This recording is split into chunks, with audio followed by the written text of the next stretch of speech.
এই মুহূর্তে বাংলাদেশে যদি জামাতে ইসলাম ক্ষমতায় আসে তাহলে বাংলাদেশের সব ক্ষেত্রেই অনেক পরিবর্তন আসবে। তো কি কি পরিবর্তন আসবে জামাতে ইসলাম ক্ষমতায় আসলে, এই বিষয়ে স্টার এক্সপেরিমেন্ট তার ইউটিউব চ্যানেলে একটি সুন্দর ভিডিও আপলোড দিয়েছেন। আমরা তার ভিডিওটি দেখব। জামাত ইসলাম যদি ক্ষমতায় আসে তাহলে দেশে কি কি ঘটতে পারে। বাংলাদেশ জামাত ইসলামী যদি বাংলাদেশের ক্ষমতায় রাষ্ট্র ক্ষমতায় আসে তাহলে 5টি ঘটনা ঘটতে পারে। অসংখ্য ঘটনা ঘটবে, তার মধ্যে 5টি আমি উল্লেখ করব। 1 নম্বরে যে ঘটনাটা ঘটবে সেটা হচ্ছে এদেশের দুর্নীতির যে পার্সেন্টেজ এটা অনেক কমে যাবে। জামাত ইসলামের যে দুর্নীতির যে পার্সেন্টেজ অধিকাংশই কমে যাবে, অনেকাংশে।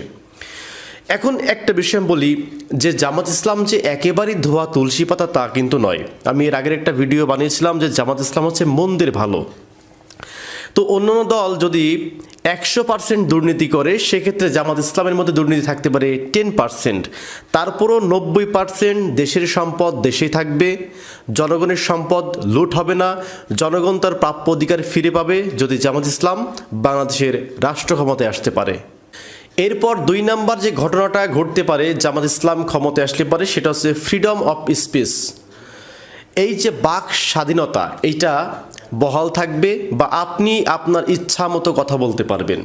আমরা বিগত সময় দেখেছি যে কোনো একটা বিষয় নিয়ে যদি আমরা কথা বলতাম বা কেউ কথা বলতো সে অ্যারেস্ট হতো, কিংবা কোনো আপনার রাজনৈতিক সংগঠনের লোকজন এসে তাকে মারধর করতো, তাকে ডিবি তুলে নিয়ে যেত, ইত্যাদি ইত্যাদি। জামাতকে নিয়ে যদি আপনি সমালোচনা করেন জামাত আপনাকে কিছুই বলবে না। তারা এই সমালোচনাটাকে পজিটিভভাবে গ্রহণ করার চেষ্টা করবে। অন্য ক্ষেত্রে আপনি একটু সমালোচনা করবেন, আপনার বাসা থেকে তুলে নিয়ে যাবে, কিন্তু জামাত কিন্তু এই কাজটা করবে না। তো এটি আমরা বলতে পারি যে আপনার যে বাক স্বাধীনতা এটি জামাত ক্ষমতায় যদি আসে এটি আপনার অব্যাহত থাকবে, দেশের মধ্যে আপনি কথা বলতে পারবেন। এরপর বাংলাদেশ জামাত ইসলামী যদি ক্ষমতায় আসে 3 নাম্বার যে ঘটনাটা ঘটতে পারে সেটা হচ্ছে এই দেশের সংখ্যালঘুরা নিরাপদে থাকবে। কারণ কি দেখেন,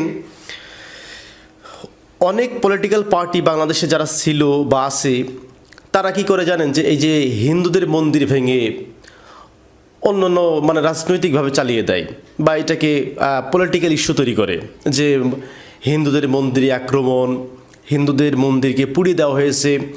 তো জামাত ইসলাম অন্ততপক্ষে এইটুকু তাদের মানবতা আছে যে অন্ততপক্ষে তারা এই সংখ্যালঘুদেরকে নিয়ে কোনো ট্রাম্প কার্ড খেলবে না। জামাত ইসলাম যদি ক্ষমতায় আসে বাংলাদেশে তাহলে 5 নম্বর যে ঘটনাটা ঘটবে সেটা হচ্ছে এই দেশের নারীদের স্বাধীনতা কিছুটা কমে যাবে। এখন অনেকেই আমার সাথে বলতে পারেন যে ভাই 4 নম্বর পয়েন্ট পর্যন্ত আপনার সাথে একমত, এখন এই লাস্টের পয়েন্টের সাথে আপনার সাথে দ্বিমত পোষণ করতেছি, কারণ জামাত কখনো নারীদের স্বাধীনতা খর্ব করবে না। জামাত ইসলামের কোনো লোক তো করবে না। জামাতের নাম নিয়ে যারা অ্যালায়েন্স পার্টি আছে, যেমন এই যে ঢাকা বিশ্ববিদ্যালয়ে যে ওড়না কাণ্ড, ওই মেয়েটা ওড়না বুকে পড়বে না মাথায় পড়বে নাকি গলায় দিবে, এটা তার ব্যক্তিগত ব্যাপার। তো তিনি আগ বাড়িয়ে তাকে কি করলো, হেনস্থা করলো।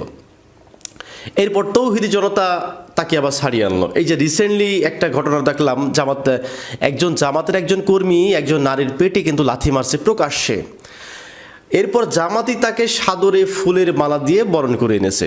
যদিও এগুলোকে আমরা নেগেটিভভাবেই দেখি। দেখেন, একেবারে কোনো দলের অন্ধভক্ত হবেন না।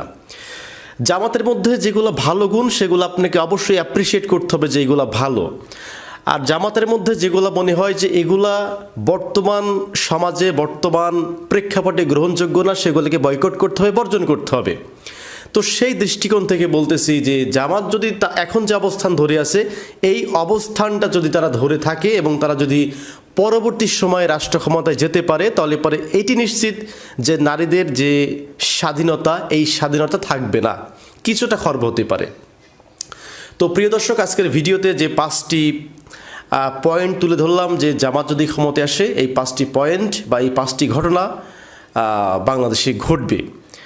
এই ঘটনার প্রেক্ষাপটে যদি আপনাদের কোনো মন্তব্য থাকে তাহলে অবশ্যই কমেন্ট করে জানাবেন। ভালো থাকবেন, ধন্যবাদ সবাইকে।